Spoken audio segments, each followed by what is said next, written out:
All right, let's dive in. Today, we're cracking open a book that argues financial success has almost nothing to do with your job, your investments, or even the economy. Nope, it's all about what's going on inside your head. We're getting into the core ideas of Harv Eker's Secrets of the Millionaire Mind. So let's kick things off with the big question, the one that I think we've all asked ourselves at some point. Why is it that some people who are smart, who work incredibly hard, just seem to be stuck financially, while others almost effortlessly attract wealth? What's the real difference here? Well, the book's answer is pretty powerful because it says the problem isn't what's happening out there. The difference is in here. It's this subconscious program that Eker calls your money blueprint, and it is running your entire financial life, usually without you even knowing it. Okay, so what in the world is this blueprint? Well, to really get how it controls our financial reality, the book uses this brilliant analogy. It's like a financial thermostat. Think about it like this. Your subconscious mind has a financial thermostat, and it's set to a specific temperature. Let's say it's set for, $50,000 a year. If you suddenly get a huge bonus that pushes you up to $80,000, your internal programming will actually kick in. You'll find ways to spend it, lose it, or just get rid of it to get back down to your normal. And the same is true if you drop below that level. You'll scramble and fight to get back up. It's your financial comfort zone.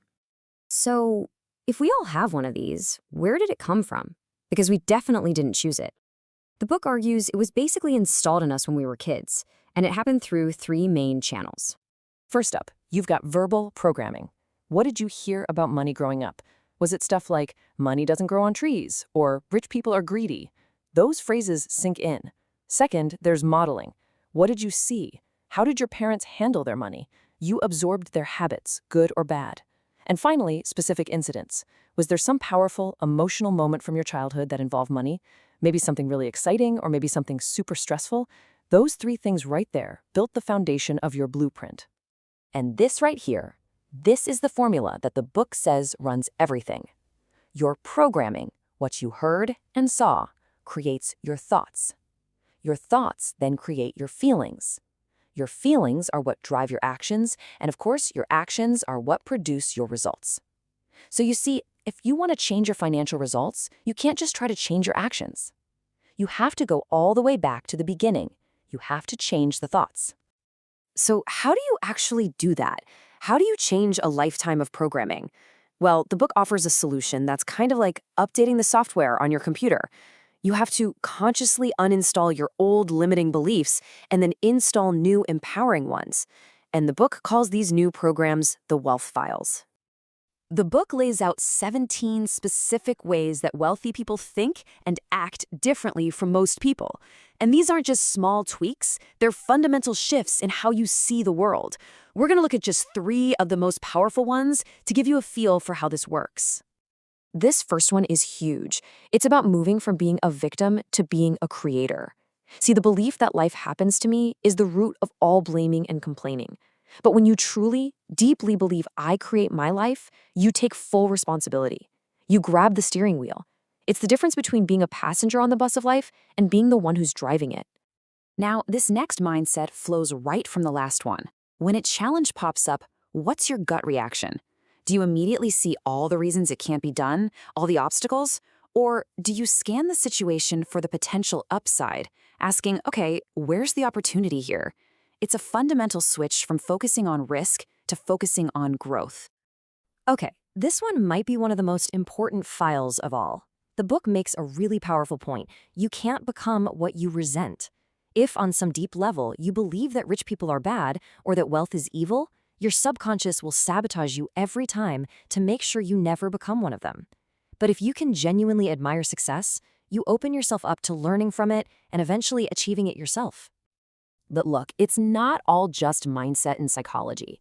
The book also gives you an incredibly practical, super actionable system for managing the money you actually have, no matter how much or how little that is right now. And this is it, the famous jar system. It's a simple but powerful rule. Every single dollar that comes into your life gets split into one of 6 specific jars, or you can just think of them as bank accounts. The real magic here isn't just about budgeting, it's about building the habits of a wealthy person. Each one of these jars trains your mind to manage money well and build a balanced financial life. Now, let's zoom in on two of these jars that are just psychologically brilliant. First, you have the financial freedom account. This is your golden goose. You never spend the money in this account, ever. You only invest it to build passive income for your future. But at the exact same time, you have the play account, and this money you must spend every single month on pure fun, things that make you feel good. This combination is genius. It trains you to be a disciplined investor for the long term, and it rewires your brain to see managing money as a source of joy and reward, not just restriction and pain. So we get it now, right? We see how the blueprint is formed and we've got the new wealth files ready to install. The book brings it all together with a really clear 3-step process for making this change actually stick.